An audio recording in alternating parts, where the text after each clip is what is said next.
क्या हाल है दोस्तों। आज हम कक्षा 10 का जो हमारा लेसन चल रहा है इस समय लेसन नंबर 3 उसकी हम 3.2 एक्सरसाइज का क्वेश्चन नंबर पहला करा रहे हैं। और पहले का जो है आज हम जो छठा पार्ट कराएंगे। तो मैं समझता हूँ जितने भी मैंने यहाँ पे क्वेश्चन कराए आपको अच्छी तरह समझ में आ गए होंगे। और किसी प्रकार की अगर कोई समस्या आपको समझ में नहीं आए तो मुझे कमेंट में जरूर बताइएगा। ठीक है दोस्तों, तो आज के लिए शुरू करते हैं। यहाँ पे क्वेश्चन नंबर हमारा पहले का छठा पार्ट कैसे करते हैं, वीडियो पे बने रहिएगा। आप मुझे जानते हैं, मेरा नाम है साकेत और आप देख रहे हैं मेरे चैनल साकेत वाला में।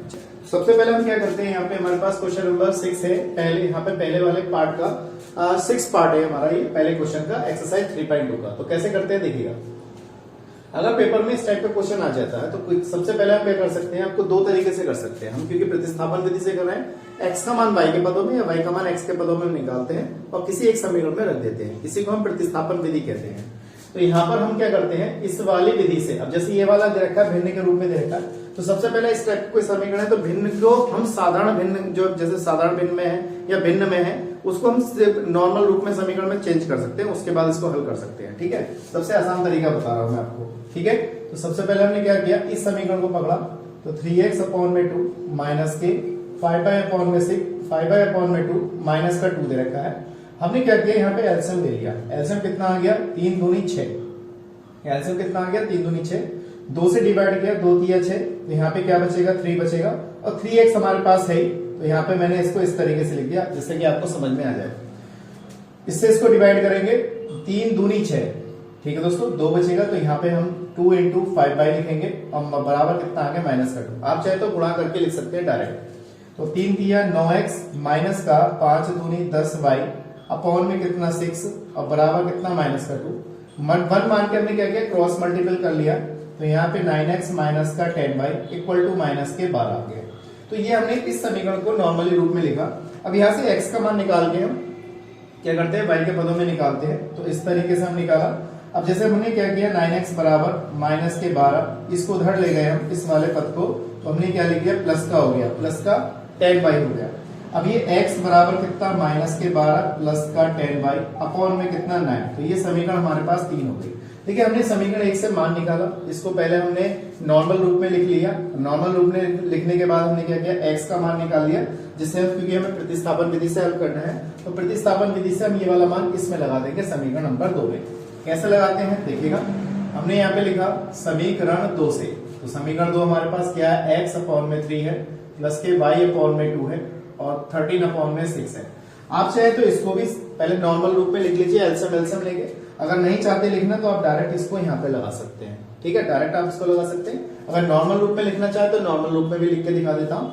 तो कैसे आप इसमें भी आप एलसीएम ले सकते हैं। देखिए इस तरीके से 3 दूनी 6 हो गया, 3 से डिवाइड किया, 3 दूनी 6 तो 2x आ गया, 2 तिया 6, यहाँ पे 3y हो गया और अपॉन बराबर में कितना है, 13/6 दे रखा है। तो 6 से 6 क्या हो जाएगा, यहाँ पे हमारा कैंसिल हो जाएगा। उसके बाद हमने क्या लिखा, देखिए 2x प्लस का 3y बराबर कितना 30। ये हमारे पास समीकरण नंबर 4 थी।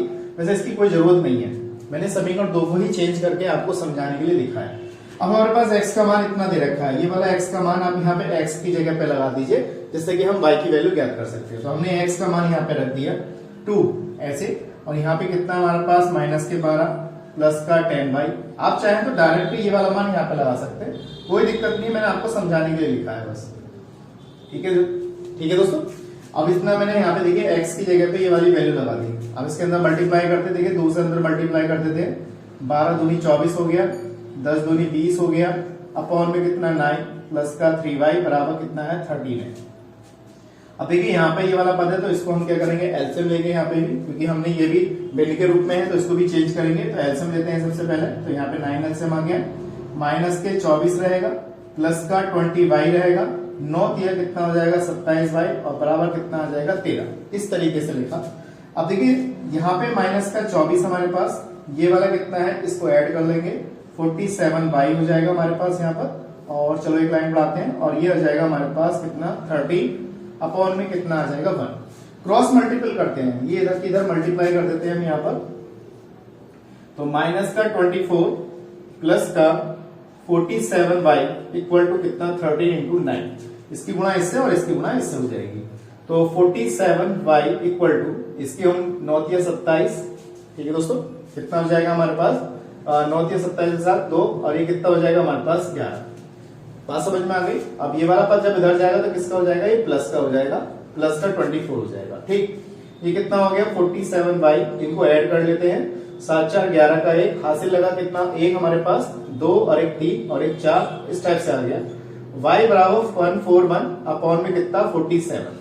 अब ये कितनी बार जाएगा इससे, आप अगर इससे मल्टीप्लाई करेंगे, यहाँ पे देखिए इस तरीके से 7 या 21 लगभग 3 बार जा रहा है, तो y का मान कितना आ गया हमारे पास 3 आ गया। तो मैं समझता हूँ y की वैल्यू आपको अच्छी तरह समझ में आ गई होगी, कैसे हमने प्रतिस्थापन विधि से, और यहाँ पे आपने कई सारी चीजें सीखी हैं, एलसीएम लेना, फिर एलसीएम लेना में सिखाया, फिर y का मान रखना सिखाया, इसी को हम प्रतिस्थापन विधि कहते हैं।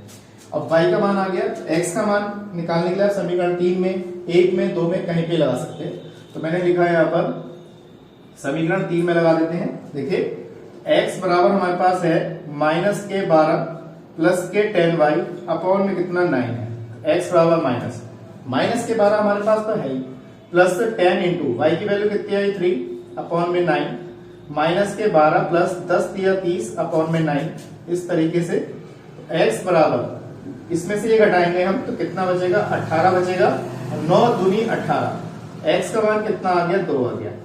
ठीक है, तो हमने ये प्रतिस्थापन विधि से, अच्छा सवाल था, पेपर में अगर इस टाइप का कोई सवाल आए तो आपको इस टाइप से हल करना है। पेपर में जितना भी हो सकता है आप उसकी प्रैक्टिस अच्छी तरीके से कर सकते हैं, जितना प्रैक्टिस करेंगे उतना आपके लिए फायदेमंद चीज है, क्योंकि मैथ मांगता है रिवीजन, जितना मैथ रिवीजन करेंगे उतना आपके लिए बहुत ज्यादा क्या कहते हैं इंपॉर्टेंट चीज है। तो ठीक है दोस्तों, मैं समझता हूँ आपको अच्छी तरह समझ में आ गया होगा। तो आज से इतना ही, नेक्स्ट वीडियो में मिलेंगे ऐसे इंटरेस्टिंग क्वेश्चनों के साथ, ऐसे इंटरेस्टिंग सवालों के साथ। जय हिंद, जय भारत।